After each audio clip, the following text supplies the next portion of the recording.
and I'm reading Squirrel Days. That is so nice of you. No. It's very funny, but what I want to know is, did you really, and because you said at the beginning that some of these anecdotes are not really true, Right. did you really knock over Doris Kearns Goodwin? I did. That You part did? is true. I know there were some things where, do you know what? I got so worried that people from my life, I mean, it is not a salacious book, as you Right. know.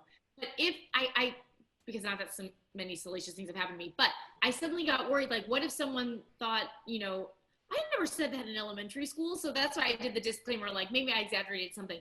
But no, that absolutely happened with Doris Kearns Goodwin. And I've met her once since then. I saw her actually when I was promoting my Squirrel Days, I saw her at like a book party, and she acted like she remembered me. I doubt she probably like blacked the whole thing out, so it's like PTSD. That's a woman who tackled me. But I really did do that. You really did do that. Wow. Yes. I'd walk away from that too. Wouldn't you? Yes. And what about going for water for Christopher Plummer? Did you actually do that too in fall? Yes, that also happened. Now I have to say with that, oh my gosh, and I'm being brought back to that night. That was bad. But you know, like when you have seen someone only in a movie and you've idolized this person, I guess I didn't idolize him, but I had a massive crush on him for so long. And then I'm getting him water. Like, how can you remain composed under those circumstances? So yeah. That also happened. Now I'm beginning to think, what did I exaggerate in that book? Probably only boring details. Well, no, I mean, I'm still reading it, but it's very funny. And you know, I don't know. No. So do you think writing is something you're going to do more of? Maybe not books, but shows and stuff like that? I don't necessarily know about shows, but I've been actually thinking, because I have no idea, as the rest of the world has no idea, how long this lockdown and quarantine and just pandemic is going to last. I thought, well, it might be nice to focus on something you can do solo, such as writing. So I would like to write more, possibly another book. It was very painful to write a book, but now it's like childbirth. I'm like, oh, it wasn't that bad, so maybe I'll go back to it. But I don't think I want to write a show. My sister Carrie is a television writer, and she's got that covered. I don't know that I have the discipline to write for a television show. I'm not, So, but books and stories, I think I might want to write more of. We'll see. So tell me what this quarantine has been like for you in St. Louis. What is like your day like? Every day is the same. Every day is the same. It's so I have two boys, an 8-month-old and a 3-year-old, and we have been maintaining I have been inflicting this on everyone, the most rigid schedule. A, to maintain some sense of normalcy, but B, just because I think with young kids, you have to have, I'm in this school of thought where you have to, the stricter the schedule, the better for everyone. So every day is pretty much the same. Naps, diaper changes, meals, laundry, cleaning, and then go to bed exhausted. But it's kind of been, I want to be careful as I say this, but I think one great silver lining for a lot of people is this time they've been getting to spend with their families, because we're lucky enough to be safe and healthy, thank goodness. And this unexpected over quality time with the family has been weirdly kind of, this huge blessing in the midst of all the horrible stuff going on. So, but yeah, every day is sort of the same, and definitely you have to remind yourself what day it is. Yeah. So are you Zooming with old St. Louis friends? I guess you can't really see them. I've been I know, and I'm definitely on the more I say careful, other people say paranoid spectrum of things, where I'm all masked out. I'm standing so far away from everyone. So I've seen a couple friends from about 20 feet away. I see my parents from 20 feet away. But yeah, there have been a lot of Zooms cropping up in all our lives, I guess. And I need to take I don't know, I'm a little zoomed out. But no, I've been every human being I've seen is like at such a far distance. But I'm not afraid. If I'm known as the paranoid one, that's okay. Your parents must be, because I know this is true for me, must be so difficult not to be able to hold their grandchildren. Right? You have how many grandchildren? I have 2 in town too, so it's really nice. That's so rough, and you don't look old enough to have grandchildren. But anyway, well, that's nice of you. Well, it's true. But it is painful and it's awful. And how old are your grandkids?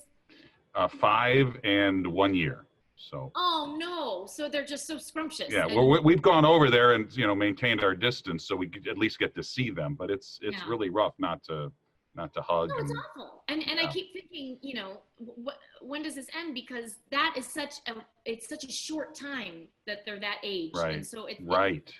It is really sad. On the other hand, I feel lucky that they get to see my grandparents in person at all, because otherwise, we wouldn't be in the same city. But no, it's Sure. all very bizarre. And I'm also lucky because my kids aren't at the age where school has really been disrupted.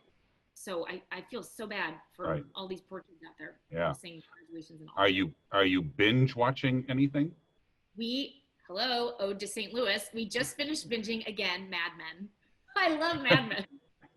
Again, so you brought it back around. Oh, brought it back around. With your former teacher. Yes. Yeah. Ode to John Hamm. It's a great show, and it's great for binging because you could just gaze at the hairdos and scenery alone. But I watched it when James, my older son, was born. We binge watched it then during some sleepless nights, and then now we're back again. So, but that's really that's the main show that we binged. I'm too I fall asleep after 20 minutes of everything at night. So really? I'm not so good on the binging right now. Have you seen Ozark? I saw the first season, and for some reason, we have to get back on track. Ozark is such a dark show. It is really. Here's what I do. You watch one episode of Ozark, and then you watch one episode of Kimmy Schmidt, so you can be lifted up again. That's how it has to work, because it is really dark, and it stresses you out while you're watching, but it's really good. It's really good, and also this sounds crazy, I know, but when I was watching it in New York, the first season, I felt nostalgia. I was like, oh, it's the Ozarks. Even though it's this horribly depressing and dark show, I still felt some sense of like, my home, not my hometown, but my home state. Right. But it's wonderfully done. It's really well. How about food? Are you getting takeout or carry out from some of your favorite St. Louis spots? Paranoid. We have done takeout a few times, but the wiping down with the Clorox bleachers, I'm like, this is not. No, we should be maybe doing more takeout because we want to support local restaurants. Everyone wants to do that. Nobody wants to see them go away. But so we've done takeout a few times, but I think now as things are opening up more, maybe we'll venture out a bit. But no. Everyone has been subjected to my cooking, which I don't know if you can call it cooking. It's just me microwaving various items. It's so bad. Have you been doing takeout? We try. I love to cook, and my wife cooks all the time. But I on my days off, which are Friday and Saturday, I cook on Friday, and then we usually do a restaurant on Saturday, just to support the local restaurants. So, is there some comfort in being here in St. Louis for you? 100%. Not only do I have my family here, my older brother John lives here, my parents are here, I have friends here, but also it feels, that first and foremost, you put your kids first. So I feel safer here knowing that there are good, there's wonderful medical care. So if that should come, that is first and foremost on my mind all the time. So I worried about New York becoming overrun with, patients. And so it feels safer here. People are more spread out. And also, yes, of course I grew up here. So there's always that sense of comfort, I think, in the place where you grew up. But right. I think, everyone on the front line here in St. Louis and everyone working in harm's way is doing such a fantastic job. And it's, I can't imagine the work that they're doing. And as I said, I feel so lucky that we get to be here at all and that everyone is healthy, but there's definitely a comfort here. As a teenager at Burroughs, would you have any idea that if you type in the word Ellie in Google, the first name that comes up is Ellie Kemper? Yes, I'm telling you, I did it just yesterday. All right. Are you Ellie. sure Googling I'm telling you, it was Ellie Kemper was the first number one. I just want to know when you're going to what were your dreams and have you surpassed them, or give me an idea of what was that young girl Ellie Kemper like? Well, first I have to tell you that Ellie is not such a common name. So there are only so many Ellies to begin with. So thank my mom for naming me Ellie so that maybe there are fewer Ellies to contend with. But I think this is I'm always envious of young people who know exactly what it is that they want to do at a young age, because then you can go after it and attack it. And I felt like I never thought too far ahead into the future, for better or for worse. And so I always enjoyed acting. I also enjoyed sports. I never, for me, it didn't really click that I wanted to pursue acting and performing until I got to college and joined my improvisation comedy group there, which sounds cheesy, but that's when it really clicked for me, that I thought, oh, I enjoy improvising. I'm good at it and I want to get better at it. So I think that's, and then I saw that in fact you can pursue that route and you can do that professionally, which I think I wasn't really aware of. So it really clicked for me in college. But I think growing up, just forming these fantastic friendships. I went to John Burroughs, which is just a phenomenal school, and I think that the experiences that I had there, you know, absolutely shaped. This sounds really obvious, but shaped who I became. So, I mean, who did I become?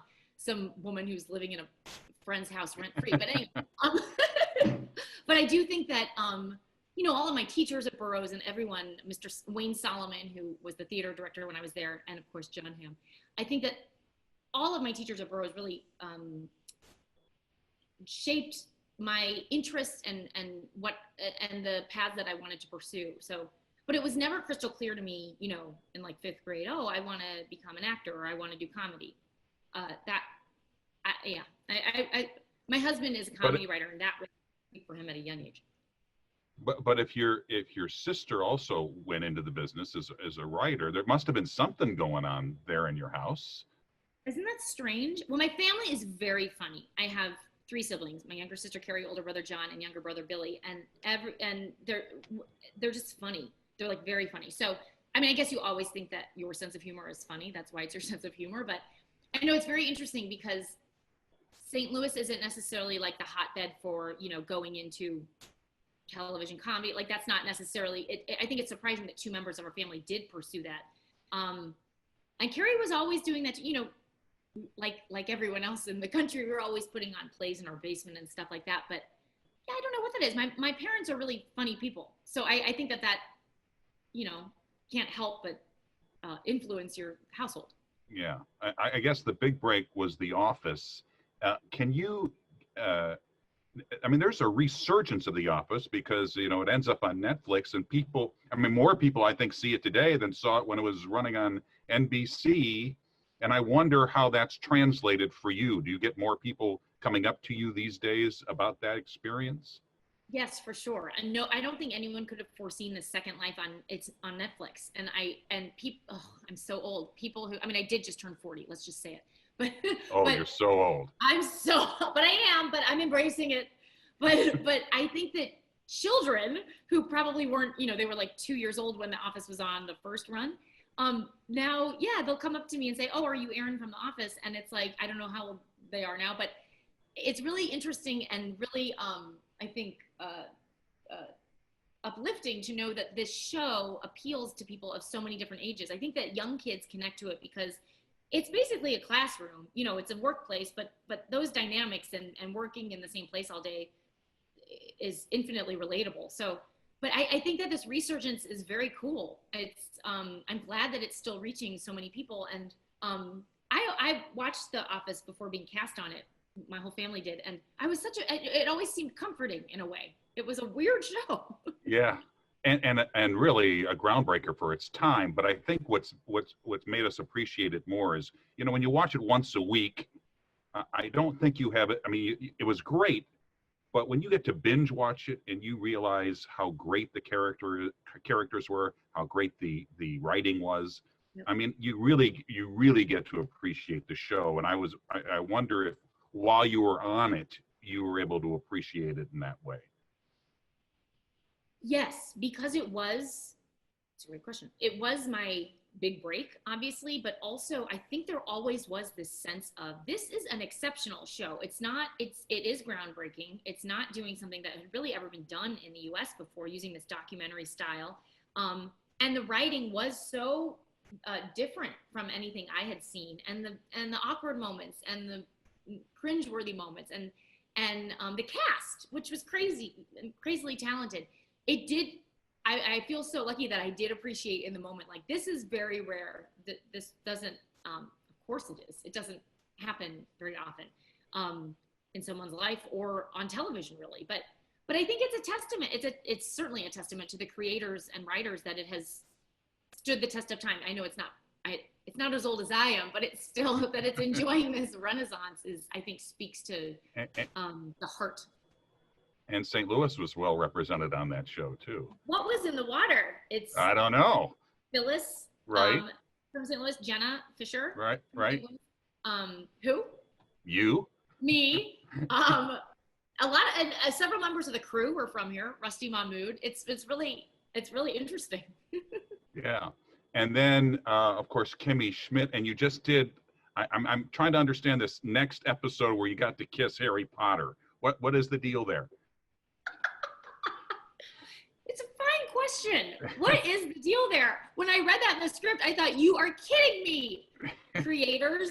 First of all, now I'm not going to harp on me being old, but I feel like there's an age difference there, which is fine. But yeah, I was pregnant at the time. I just felt like poor Daniel Radcliffe, not poor Daniel Radcliffe, I'm not hideous, but I did feel like he has to kiss this pregnant woman. I'm like, my belly is protruding a bit. Like, it feels unnatural to kiss someone who's not your partner when you're pregnant. It just does. Yes.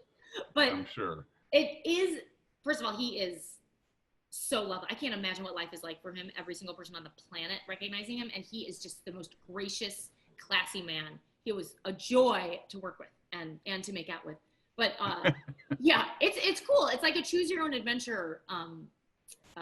But the series was over, and then they brought it back for like one episode, or is there going to be more? I hope there will be more. This was it's a standalone, by the way. If you've never seen it, you can still watch it and understand exactly what's going on. John Hamm figures prominently, if that's any lore. But it's sort of the series ended, and yeah, I had heard sort of right away that they were thinking of doing one final, I don't know what to call it. It's not even a wrap up, but just an additional episode. And it's longer than a regular episode, but I hope that they do more, because these characters are so much fun. So you've been in movies. You're I think the thing you were working on in Montreal, wasn't that Home Alone? Yeah. Part of that franchise. Yep. So you're working movies. You've done TV. Are there things that you really want to do? Or are you still like you were in 5th grade and whatever happens happens? Unfortunately, I haven't changed. Plus ça change. I haven't changed that much. I am sort of thinking, not whatever happens, happens, but I certainly don't have a plan, which I don't know what to make of that. But that's sort of a lie. I mean, I do think, everything changes, as you know, once you have kids. So I think there's a huge, for me and for my husband, Michael, I think there's a greater emphasis on regularity and schedule. I think that, it's hard you can't, pick up your kids and move all of the time. So I think that some job that would provide me a little bit more regularity, I think, would be good in terms of schedule. So yeah, I'm not sure what is next. I also, when is everything going to go back to? Yeah. Well, never back to normal, but to a new sort of normal. I don't know. And I guess if you're filming a movie, and what were you, about halfway through it? Yeah, halfway through. You don't have any idea, whatever the release date was, nobody knows now, right? No, I have and it seems like a nightmare to have to quarantine. I mean, if you were to try to finish it and you have your cast and your crew and one person like an insurance nightmare, a liability nightmare. I have no idea what will happen, but I do hope that they finish it, because it is really, I think it was coming along very well. Yeah. So can I just ask you, what, as a girl who's from St. Louis, and St. Louis is kind of in your heart, what has this place meant to you? Oh my gosh. I want to move back here to raise my children here. I think that it formed again, not that anyone wants to imitate my core, but it formed the core of who I am. I think the people are so friendly. And I think I didn't understand that until I moved away, that there really is, and I think anyone who goes away for a bit and comes back really comes to appreciate that there is a kindness factor in the Midwest that I don't know if you see other places. And so I think that experience is, I feel so grateful to have grown up around kind people. And there's a sense of, I think I got to explore. I feel like there was not to look back with,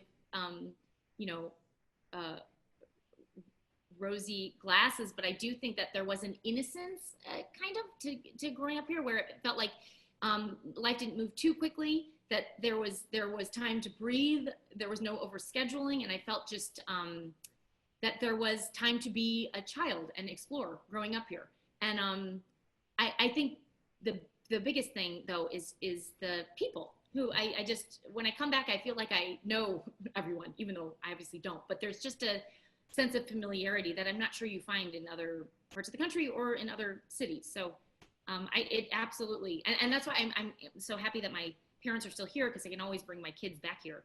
Hopefully not again during a quarantine period. Yeah. But, to get to know. Hopefully when this is all over, one day we'll get to actually sit down and talk in person. That would be wonderful. We would, we just think the world of you. And we're so proud that you're from St. Louis. You represent us so well, and I mean, you're just the best. So I have to say, and you know this, right back at you. And I remember at the Emmys like years ago, I think I told you this. So this is a huge compliment to my older brother. You and he have always borne a striking resemblance. You're welcome, John. But so my family grew. I mean, I don't want to say we grew up. Well, we did grow up watching you, but not that you were just on our television. I'm old. All the time. You're not.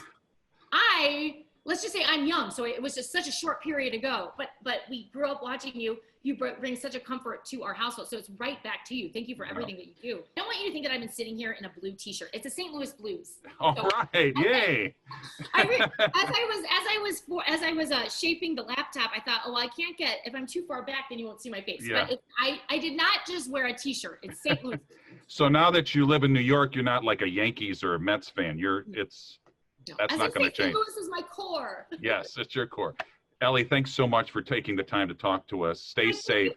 Stay safe. You too. And I only apologize that it took a minute. I was so overwhelmed with childcare at the beginning. Now we've sorted it out. But it's no problem. Thank you very much for taking the time, and hopefully we'll see you down the line. Well, thank you for being such a gift to our city, and I'll see you soon. All right. Thanks, Ellie. Bye-bye.